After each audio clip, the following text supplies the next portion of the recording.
Lo que estoy a punto de relatar es una historia que escuché en una tarde lluviosa mientras esperaba que repararan mi auto en un pequeño taller a las afueras de un pueblo cuyo nombre prefiero no mencionar.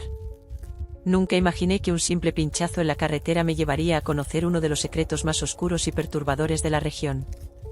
Advierto que los nombres han sido cambiados para proteger la identidad de los involucrados, aunque dudo que eso importe ahora. Lo que van a leer desafía toda lógica y razón, pero les aseguro que cada palabra es tan real como el escalofrío que recorre mi espalda cada vez que recuerdo aquella historia. Era un martes por la tarde cuando mi viejo Chevrolet decidió que era un buen momento para sufrir un pinchazo. Me encontraba en una carretera solitaria, rodeado de campos y con la única compañía de un cielo gris que amenazaba tormenta. Tras cambiar el neumático por la rueda de repuesto, me di cuenta de que necesitaba una reparación profesional antes de continuar mi viaje. Fue así como llegué al taller de don Ramón, un hombre de unos 60 años con manos callosas y ojos que parecían haber visto más de lo que cualquiera debería en una vida. «Buenas tardes, joven», me saludó don Ramón mientras examinaba mi auto. «Parece que has tenido un mal encuentro con la carretera». «Así es», respondí, observando cómo inspeccionaba el neumático dañado. «¿Cree que podrá arreglarlo hoy mismo?» Don Ramón se rascó la barbilla, pensativo. «Puedo hacerlo, pero tomará un par de horas. El material que necesito está en la parte de atrás. ¿Por qué no te pones cómodo mientras tanto? Hay café en la oficina». Asentí agradecido y me dirigí hacia la pequeña oficina anexa al taller. El olor a aceite y goma se mezclaba con el aroma del café recién hecho. Me serví una taza y me senté en una silla desvencijada, observando las gotas de lluvia que comenzaban a golpear la ventana. Fue entonces cuando entró Javier, un joven mecánico que trabajaba con don Ramón. Tenía una expresión inquieta en su rostro, como si cargara con un peso invisible sobre sus hombros. «Don Ramón», dijo Javier, su voz temblando ligeramente. «¿Ha escuchado las noticias? Dicen que Alejandro, el escritor que vive en la calle principal, ha estado actuando de manera extraña últimamente». El viejo mecánico se detuvo en seco, su rostro palideciendo visiblemente. «¿Alejandro? ¿El chico que siempre anda con la nariz metida en los libros? ¿Qué le ha pasado?» Mi curiosidad se despertó de inmediato. «¿Quién es Alejandro?», pregunté, incapaz de contenerme. Don Ramón y Javier intercambiaron una mirada cargada de significado antes de que el viejo mecánico suspirara profundamente.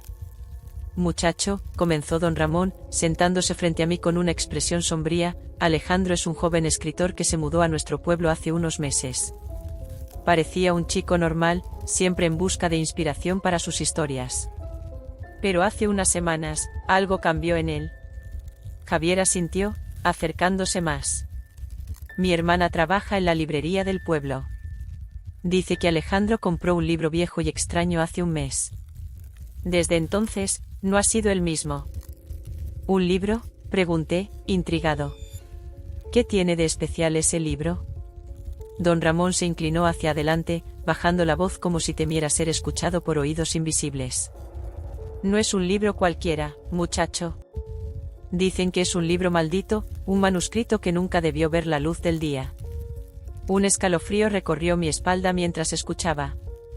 La lluvia arreciaba fuera, creando un telón de fondo perfecto para aquella historia macabra. «¿Y qué pasó con Alejandro después de comprar ese libro?», pregunté, incapaz de ocultar mi fascinación. Don Ramón se pasó una mano por el rostro, como si el simple hecho de recordarlo agotara. «Al principio, nadie notó nada extraño. Alejandro siempre había sido un poco solitario, así que no era raro verlo encerrado en su casa por días. Pero luego, la gente empezó a notar cambios. Mi primo vive en el apartamento de al lado», intervino Javier, sus ojos brillando con una mezcla de miedo y emoción. «Dice que por las noches escucha a Alejandro gritar en sueños. Y durante el día, lo ha visto hablando solo, como si estuviera respondiendo a voces que solo él puede oír. Pero eso no es lo peor», continuó don Ramón, su voz apenas un susurro. «Hace una semana, María, la dueña de la panadería, juró haber visto a Alejandro caminando por la calle principal a medianoche. Dice que sus ojos estaban completamente negros y que murmuraba palabras en un idioma que no pudo reconocer. Sentí un nudo en el estómago. ¿Y nadie ha tratado de hablar con él? ¿De ayudarlo?». Javier negó con la cabeza. Algunos lo han intentado, pero Alejandro se niega a abrir la puerta. La única vez que alguien logró verlo de cerca fue cuando salió a comprar más café. Dicen que parecía no haber dormido en días, con ojeras profundas y la mirada perdida. Pero lo más perturbador, añadió don Ramón, es lo que pasó hace 3 días. El padre Guillermo, preocupado por los rumores, fue a visitar a Alejandro. Logró entrar en la casa, pero salió apenas unos minutos después, pálido como un fantasma. ¿Qué vio?, pregunté, mi voz apenas un susurro. Don Ramón miró a su alrededor, como asegurándose de que nadie más pudiera escuchar. El padre Guillermo no quiso dar detalles, pero dijo que la casa de Alejandro estaba llena de símbolos extraños dibujados en las paredes. Y en el centro de la sala, sobre una mesa, estaba ese libro maldito. ¿Cómo era el libro?, pregunté, sintiendo una mezcla de miedo y fascinación. Javier respondió esta vez. Según lo que he escuchado, es un libro antiguo, sin título. Tiene una cubierta de cuero gastado y las páginas están amarillentas por el tiempo. Pero lo más extraño es que dicen que las palabras en sus páginas parecen cambiar cada vez que alguien lo lee. El padre Guillermo dijo algo más, agregó don Ramón, su voz temblando ligeramente. Dijo que cuando vio el libro, sintió como si algo oscuro y antiguo lo estuviera observando. Y juró que, por un momento, vio sombras moverse en los rincones de la habitación, sombras que no pertenecían a este mundo. Un trueno retumbó en la distancia, haciéndonos saltar a todos. La atmósfera en la pequeña oficina se había vuelto densa, cargada de una tensión palpable. ¿Y nadie ha intentado quitarle el libro a Alejandro?, pregunté, aunque una parte de mí temía la respuesta. Don Ramón negó con la cabeza lentamente. El alcalde sugirió que la policía interviniera, pero nadie se atreve a acercarse a esa casa ahora. Hay algo maligno allí. Además, añadió Javier, mi hermana encontró algo inquietante en los registros de la librería. Aparentemente, ese libro ha pasado por varias manos a lo largo de los años. Y cada persona que lo ha poseído ha terminado mal. ¿A qué te refieres con mal?, pregunté, aunque una parte de mí ya temía la respuesta. Javier tragó saliva antes de continuar. Locura, accidentes inexplicables, desapariciones.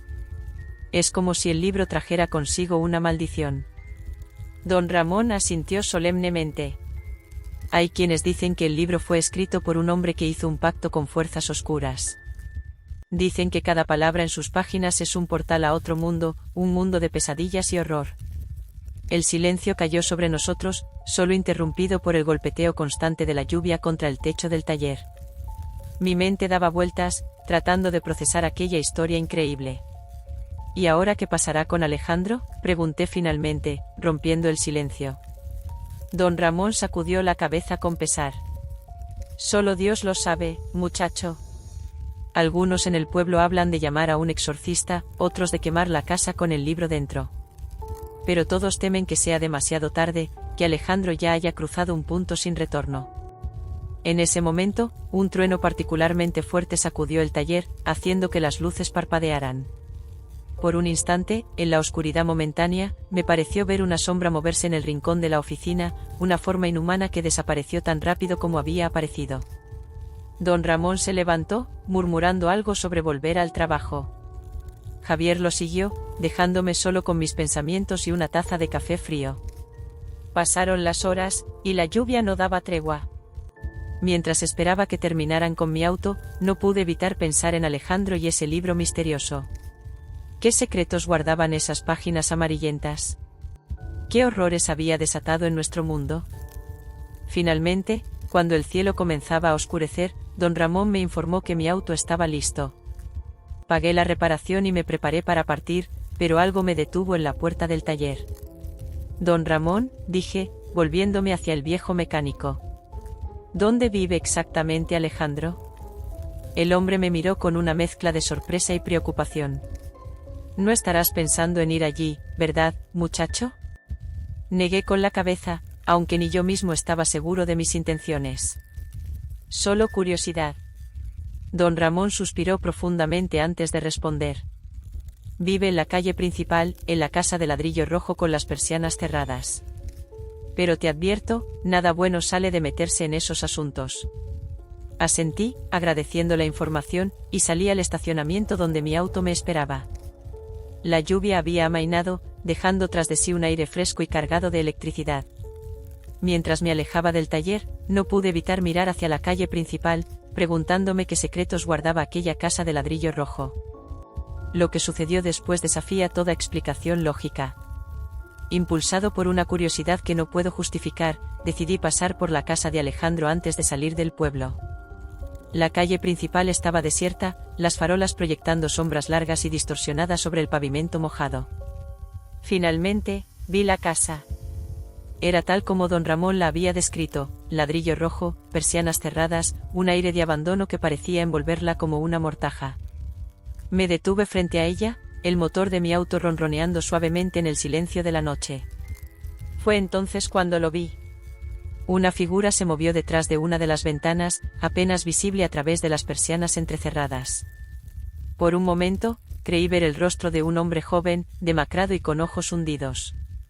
Pero había algo más en esa mirada, algo que hizo que mi sangre se helara.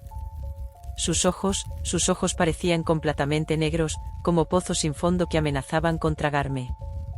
La figura desapareció tan rápido como había aparecido, dejándome con la duda de si realmente había visto algo o si mi imaginación, alimentada por la historia de don Ramón, me estaba jugando una mala pasada. Estaba a punto de arrancar el auto y alejarme de allí cuando algo captó mi atención. En el umbral de la puerta principal, apenas iluminado por la luz de la calle, había un libro. Era exactamente como Javier lo había descrito, cubierta de cuero gastado, sin título, sus páginas amarillentas asomando entre las tapas. Sin pensarlo dos veces, salí del auto y me acerqué a la entrada. El libro parecía llamarme, como si tuviera una presencia propia. Con manos temblorosas, lo recogí. En ese instante, sentí como si un viento helado me atravesara, aunque no había brisa alguna en el aire nocturno. Las sombras a mi alrededor parecieron alargarse, y por un momento, creí escuchar susurros en un idioma desconocido. Regresé a mi auto a toda prisa, el libro firmemente agarrado contra mi pecho. Mientras me alejaba del pueblo, miré por el espejo retrovisor y me pareció ver una figura en la ventana de la casa de Alejandro, observándome. Pero cuando parpadeé, ya no había nada allí. Los días siguientes fueron una bruma de pesadillas y paranoia. Cada vez que intentaba leer el libro, las palabras parecían cambiar y retorcerse en la página. Las historias que contenía eran perturbadoras, relatos de horrores inimaginables y criaturas que desafiaban toda lógica. Pronto, comencé a notar cosas extrañas a mi alrededor. Sombras que se movían en el rabillo del ojo, susurros en el viento que parecían pronunciar mi nombre. Una noche, desperté sobresaltado y vi una figura oscura de pie al pie de mi cama, que se desvaneció en el aire cuando encendí la luz. Desesperado, intenté deshacerme del libro. Lo arrojé a un río, lo enterré en el bosque, incluso intenté quemarlo. Pero cada mañana, el libro aparecía de nuevo en mi mesa de noche, como si nunca se hubiera ido. Finalmente, recordando lo que don Ramón había dicho sobre el libro pasando de mano en mano, tomé una decisión desesperada. Regresé al pueblo, determinado a devolver el libro a la casa de Alejandro. Pero cuando llegué a la calle principal, me esperaba una sorpresa macabra. La casa de ladrillo rojo ya no estaba allí. En su lugar había un terreno vacío, cubierto de maleza como si nunca hubiera existido una construcción en ese lugar. No pretendo disculparme por lo que estoy a punto de contar. Sé que muchos no me creerán, pero necesito sacar esto de mi pecho antes de que me consuma por completo. Los nombres han sido cambiados para proteger a los involucrados, aunque dudo que eso importe ahora. Lo que presencié en esa antigua mansión me perseguirá hasta el día de mi muerte. Todo comenzó hace unos meses, cuando mi amiga Lucía heredó una imponente propiedad en las afueras de Madrid. Era una mansión del siglo XIX, con amplios jardines y una fachada que hablaba de tiempos mejores. Lucía estaba emocionada por la oportunidad de restaurar la casa y convertirla en su hogar, ignorante de los horrores que acechaban en su interior. «Mira esto, Carlos», exclamó Lucía mientras recorríamos los pasillos polvorientos. «Es como retroceder en el tiempo. ¿Puedes imaginarte las historias que estas paredes han presenciado?». No podía negar que el lugar tenía un encanto peculiar, pero había algo en el aire que me ponía los pelos de punta. Quizás era el silencio sepulcral que reinaba en cada habitación, o la sensación de que éramos observados por ojos invisibles. Pasamos días explorando la mansión, descubriendo habitaciones ocultas y pasillos secretos. Lucía estaba fascinada por cada nuevo hallazgo, pero yo no podía sacudirme la sensación de que estábamos perturbando algo que debería haber permanecido en el olvido. Fue durante una tarde lluviosa cuando Lucía hizo el descubrimiento que cambiaría nuestras vidas para siempre. Estábamos en la biblioteca, revisando viejos libros y documentos, cuando un brillo metálico captó su atención. «Carlos, mira esto», susurró, sosteniendo una pequeña llave de bronce.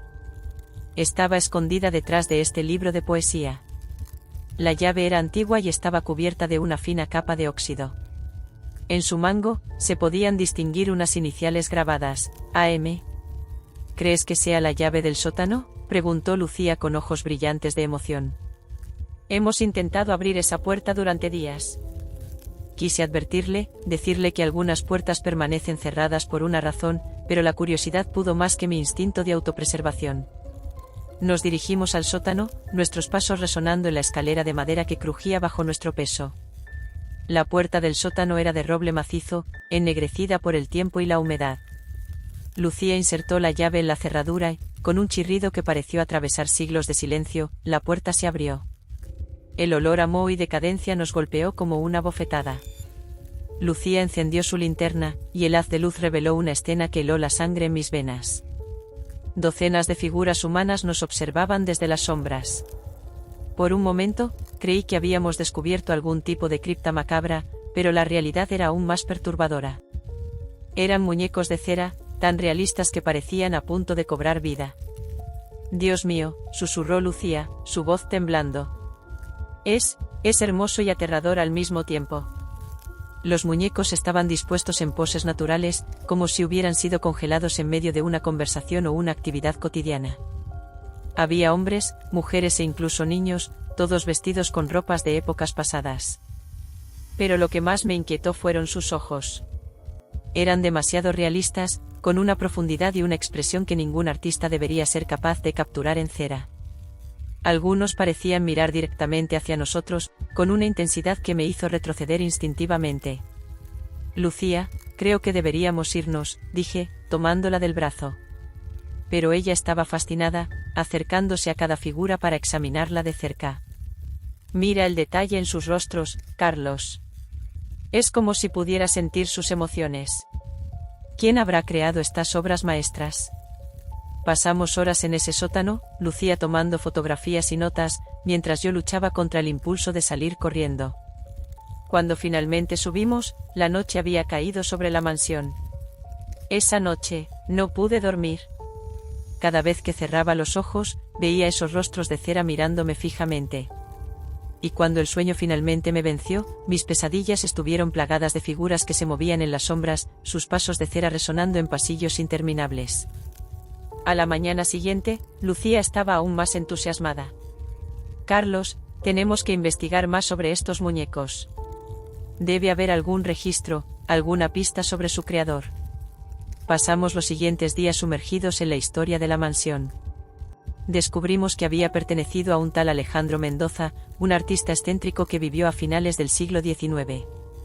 Mendoza era conocido por sus esculturas hiperrealistas, pero había desaparecido misteriosamente en 1899, junto con una joven modelo llamada Isabel. Mientras Lucía se sumergía cada vez más en la investigación, yo no podía sacudirme la sensación de que algo estaba terriblemente mal. Los muñecos del sótano parecían cambiar sutilmente cada vez que los visitábamos.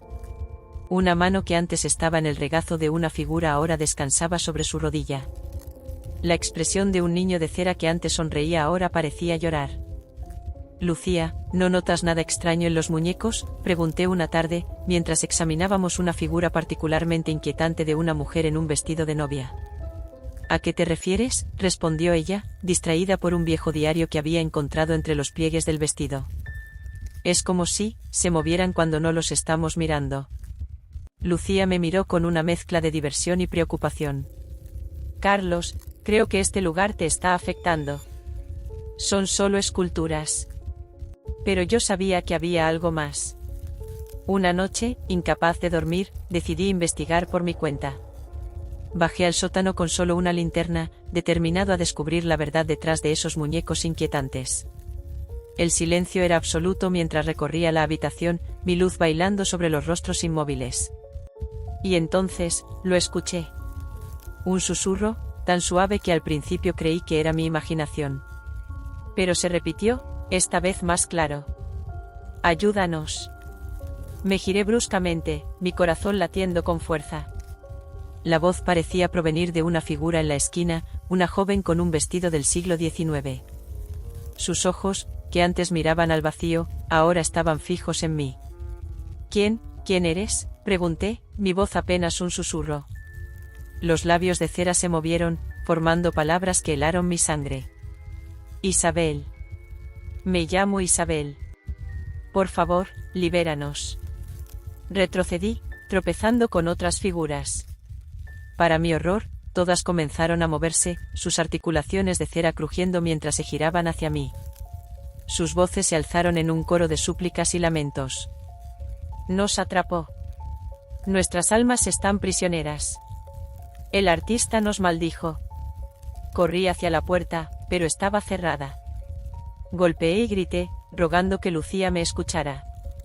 Los muñecos se acercaban, sus manos extendidas hacia mí. Lucía. Lucía, ayúdame, grité desesperado. La puerta se abrió de golpe, y Lucía apareció, pálida y asustada. Carlos, ¿qué sucede? Me abalancé fuera del sótano, cerrando la puerta tras de mí. Los muñecos, están vivos. Tenemos que irnos de aquí, ahora. Pero Lucía no se movió. Su expresión cambió, volviéndose fría y distante. Oh, Carlos. Creí que lo entenderías. Que te unirías a nosotros. ¿Lucía?, pregunté, retrocediendo lentamente. Ella sonrió, pero no era la sonrisa cálida que conocía. Era una mueca rígida, como si su rostro estuviera hecho de cera. Lucía murió hace semanas, cuando descubrimos el sótano, dijo con una voz que ya no era la suya. Yo soy Alejandro Mendoza, y he estado esperando tanto tiempo por nuevos modelos. Intenté correr, pero mis piernas no respondían. Sentí un frío intenso extendiéndose por mi cuerpo, mi piel endureciéndose. Lo último que vi antes de que la oscuridad me envolviera fue el rostro triunfante de Mendoza, sus ojos brillando con una locura centenaria. Ahora estoy aquí, atrapado en un cuerpo de cera, consciente pero inmóvil. Veo a nuevos visitantes llegar a la mansión, atraídos por su belleza y misterio. Quiero advertirles, gritarles que huyan, pero solo puedo observar en silencio mientras caen en la trampa de Mendoza. Si alguna vez visitas una antigua mansión y encuentras un sótano lleno de muñecos de cera, recuerda mi historia. Porque podrías convertirte en la próxima obra maestra de un artista maldito, condenado a una eternidad de silencio y desesperación. Y si alguna vez sientes que los ojos de una escultura te siguen, no lo ignores. Podría ser yo, o cualquiera de nosotros, tratando desesperadamente de advertirte antes de que sea demasiado tarde. No quiero dar muchos detalles personales ni mencionar nombres específicos, para proteger a los involucrados en esta historia. Lo que sí puedo decir es que esto ocurrió en una pequeña ciudad donde todos nos conocíamos y donde nada fuera de lo común solía pasar. Pero eso cambió el día que encontramos esa maldita pintura. Todo comenzó en un tranquilo sábado por la tarde. Mi familia y yo habíamos decidido visitar un leilao en busca de alguna antigüedad interesante para decorar nuestra casa. No esperábamos encontrar nada particularmente especial, pero cuando vi la pintura, algo en ella me llamó la atención de inmediato. Era un retrato de una familia, un hombre, una mujer y dos niños, todos con expresiones serenas. Sin pensarlo mucho, decidimos comprarla y llevarla a casa. Esa noche, colgamos la pintura en la sala de estar, sobre la chimenea. Todo parecía normal, pero durante la cena, mi hijo menor, Javier, no dejaba de mirar la pintura. «Papá, ¿por qué ellos nos están mirando?», preguntó con una voz temblorosa. Miré la pintura y no vi nada inusual. «No están mirándonos, Javi. Es solo tu imaginación», le respondí, tratando de calmarlo. Pero Javier insistió en que algo no estaba bien con esa pintura. Esa noche, después de acostar a los niños, mi esposa y yo discutimos el tema. «¿Crees que deberíamos moverla?», me preguntó ella. Javier parece realmente asustado. «Es solo una pintura, Ana. No hay nada de qué preocuparse, le dije, tratando de ser razonable. Además, le daremos un tiempo. Si sigue asustado, la moveremos. A la mañana siguiente, encontré a Javier mirando la pintura de nuevo, con una expresión de miedo en su rostro. Papá, sus caras, ahora están tristes, dijo, señalando a los niños en la pintura. Me acerqué y, para mi sorpresa, noté que las expresiones de la familia en la pintura parecían haber cambiado. Pero, una vez más, decidí no alarmar a Javier. Solo es un truco de la luz, hijo. Vamos, es hora de desayunar. La situación empeoró esa misma noche. Mientras estaba en la cocina, Ana vino corriendo hacia mí, pálida y temblorosa. Los ojos en la pintura, me siguen, dijo con un tono de desesperación. Me acerqué a la sala, y efectivamente, los ojos de la familia en la pintura parecían seguirme a donde quiera que me moviera. Sentí un escalofrío recorrer mi espalda, pero intenté mantener la calma. Debe ser alguna ilusión óptica, le dije a Ana, aunque en el fondo no estaba tan seguro. Los días siguientes, nuestros animales de compañía comenzaron a comportarse de manera extraña. El perro, Rex, se negaba a entrar en la sala y gruñía cada vez que miraba hacia la pintura. El gato, Misge, se erizaba y bufaba al pasar por la chimenea. Una noche, Javier se despertó gritando, diciendo que había tenido una pesadilla con la familia de la pintura. Lo encontré temblando en su cama, con lágrimas en los ojos. Estaban vivos, papá, me estaban mirando y sonriendo de una manera espantosa, dijo entre sollozos. Decidí que ya era suficiente. Cubrí la pintura con un lencol, con la esperanza de que eso calmaría a Javier y a los demás. Pero a la mañana siguiente, el lencol estaba en el suelo, y la pintura, descubierta. Ana y yo comenzamos a escuchar susurros y risas extrañas provenientes de la sala durante la noche. Intentamos ignorarlos, pensando que era producto de nuestra imaginación, pero se volvieron cada vez más frecuentes y perturbadores. Nuestra última esperanza fue cuando la abuela de Ana vino de visita. Apenas vio la pintura, su rostro se tornó pálido y sus ojos se llenaron de terror. «Esa pintura», exclamó. «La conozco, hay una leyenda oscura sobre ella. Dicen que la familia original murió trágicamente y que sus espíritus quedaron atrapados en la pintura». La abuela nos contó que había oído historias sobre la pintura desde que era joven. Decían que cualquiera que la poseyera estaba destinado a sufrir la misma maldición. Decidido a desentrañar la verdad, comencé a investigar la historia de la pintura. Descubrí que la casa donde se había pintado había sido el escenario de un horrible asesinato. La familia había sido brutalmente asesinada, y el pintor, antes de morir, juró que sus almas nunca encontrarían paz.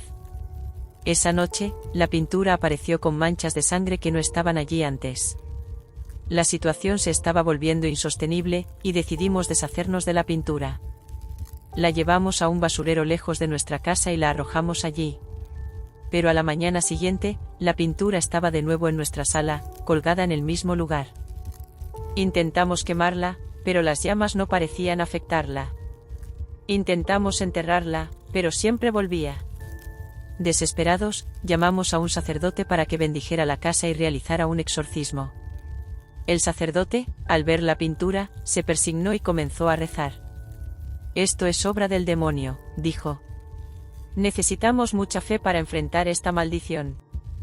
Realizó un ritual de purificación, y por un tiempo, los eventos paranormales parecieron detenerse.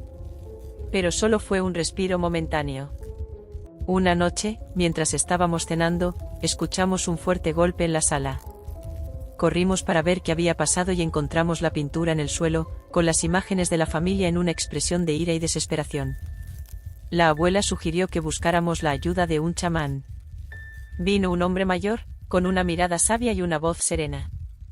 Realizó un ritual que nunca habíamos visto, utilizando hierbas y cánticos ancestrales. «La maldición es fuerte, pero no es invencible», nos dijo. «Necesitan mostrar valentía y unión familiar». Nos miramos, intentando encontrar fuerza en sus palabras. Esa noche, decidimos enfrentar la pintura juntos. Nos sentamos frente a ella y comenzamos a rezar, con la esperanza de que nuestra fe y amor familiar fueran suficientes para romper la maldición. La habitación se volvió fría, y una extraña neblina comenzó a surgir del cuadro.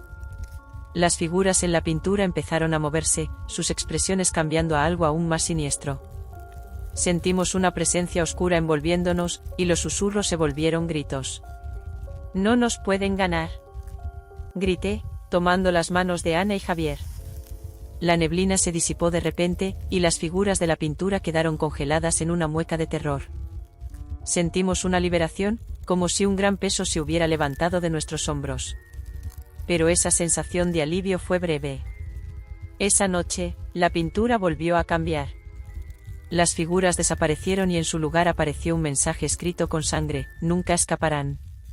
Desde entonces, hemos intentado de todo para deshacernos de la pintura, pero siempre vuelve. No podemos vender la casa, y nadie más quiere ayudarnos. Estamos atrapados en una pesadilla interminable, con la constante sensación de ser observados y perseguidos por algo que no podemos comprender ni controlar. Y ahora, mientras escribo esto, escucho esos mismos susurros y risas que nos han atormentado. Sé que el final se acerca, y no sé cuánto tiempo más podremos resistir. Quizás esta sea nuestra última noche juntos, enfrentando esta maldición que nunca nos dejará. Y si alguien encuentra esta historia, por favor, no cometan el mismo error que nosotros. No lleven a casa lo que no conocen, porque algunas maldiciones son eternas y nunca podrán ser rotas. Con un último rayo de esperanza, rezamos para que la pesadilla termine. Pero en el fondo, sabemos que estamos condenados. La pintura nos ha atrapado, y ahora, formamos parte de su maldición. Nunca podremos escapar. Nunca podremos despertar. Nunca encontraremos paz.